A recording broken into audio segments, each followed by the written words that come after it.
আপনারা যদি পদ্মত দ্বিতীয় খণ্ডের বইটি কিনতে চান তাহলে প্রায় 600 টাকার মতো খরচ হবে বা এর বেশিও হতে পারে, কিন্তু এটার যদি ই বুকটি ডাউনলোড করেন মাত্র 20 টাকাতেই হবে। ই বুকটি ডাউনলোড করার জন্য গুগলে PODDOJAAFKCOM লিখে সার্চ করবেন। তারপর এখানে প্রথমে যে ওয়েবসাইটটি আসবে এখানে ক্লিক করবেন। ক্লিক করার পরে উপরে যে ডাউনলোড আইকনটি আসবে এখানে ক্লিক করে অ্যাপটি ডাউনলোড করে নেবেন। ডাউনলোড হয়ে গেলে অ্যাপটি ইনস্টল করে নেবেন। আমার ইনস্টল করা আছে তাই আর আমি ইনস্টল করলাম না। তারপরে অ্যাপটিতে প্রবেশ করবেন।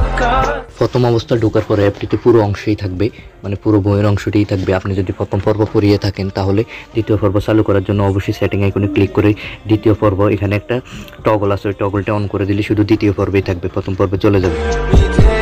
তারপরে আপনি উপভোগ করতে পারবেন দ্বিতীয় পর্ব। এখানে লেখা ছোট বড় করতে পারবেন, কালার চেঞ্জ করতে পারবেন, লেখার স্টাইল চেঞ্জ করতে পারবেন, অ্যালিং চেঞ্জ করতে পারবেন। আপনার মন মতো আপনি কাস্টমাইজ করে পড়তে পারবেন।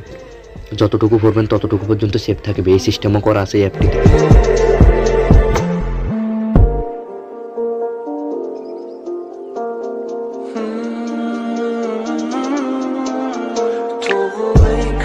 প্রমাণস্বরূপ আমরা দ্বিতীয় অধ্যায় শেষ পর্ব স্ক্রল করে সমাপ্ত পর্যন্ত দেখিয়ে দিয়েছি।